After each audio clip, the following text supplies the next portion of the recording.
Welcome to Spiritual Foundations for Life. Ultimately, we are accountable to God. But to ensure proper care and discipline in our churches, in our homes, in our relationships, we also need to be accountable to one another.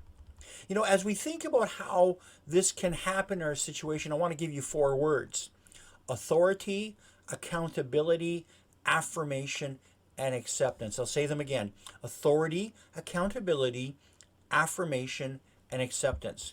So we need to ask ourselves, from which end of the list of these words does God come to us?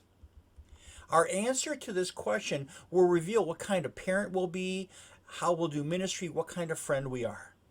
See, the Bible leaves little room for doubt concerning the answer. See, God came first to us with acceptance through Jesus Christ. Romans chapter 5 verse 8 says, while we were still sinners, Christ died for us. Then came, after the acceptance, comes the affirmation. Romans chapter 8 verse 16, the Spirit himself testifies with our spirit that we are God's children. See, those who are accepted and affirmed will then be voluntarily be accountable to authority figures. But if authority figures demand accountability without acceptance and affirmation, they will never get full trust or full accountability. Jesus never said, hey, listen, people, shape up because I'm God. Jesus had no human or earthly position or authority, and yet according to Matthew chapter 7 verses 20-29, the crowds were amazed at his teaching because he taught as one who had authority and not as their teachers of the law. See, people recognized Jesus' authority because it was based on his character. He dined with sinners so that they knew they were accepted, even when their own religious leaders had rejected them.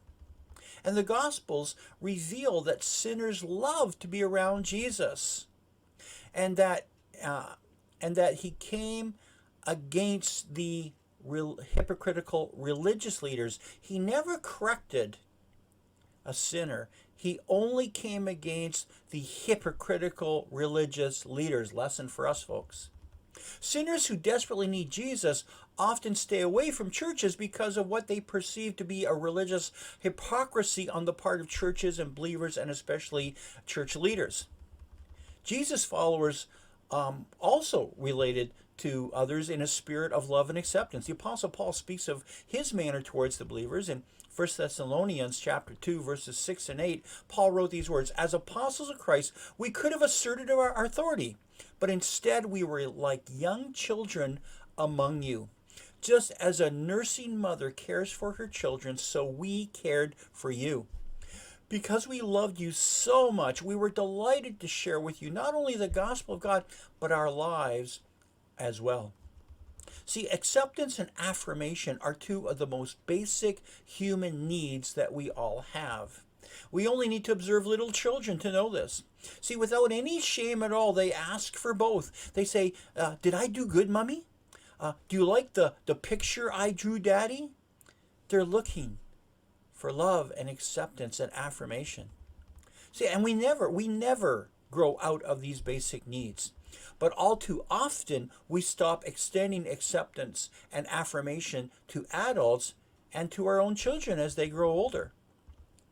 Consider the dialogue between an authoritarian parent and a child. Okay, the child that's coming late. Okay, from a plane or whatever. Where were you? The parent asks. Well, out. The child responds. What were you doing? Demands the parent. Well, nothing, exclaims the child. Does that sound familiar? That is all too common, the attitude in our homes, our churches, and our schools. Overbearing authoritarianism hinders intimate relationships. True accountability cannot be demanded. It is voluntarily given because we know the people care for us. See, we can force some sort of external accountability through threats and intimidation, but people will not intimately disclose themselves to authority figures unless they know that they're loved and accepted and affirmed. You know, as Christian leaders and as parents, we may not always be able to control those under our authority, but we can always love them, and we can always affirm them, and we can always let them know that we appreciate them.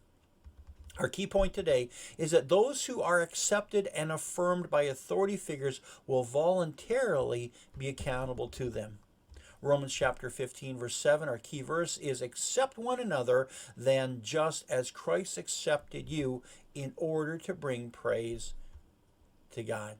See you tomorrow for one more episode of Spiritual Foundations for Life, looking again at godly relationships. God bless you.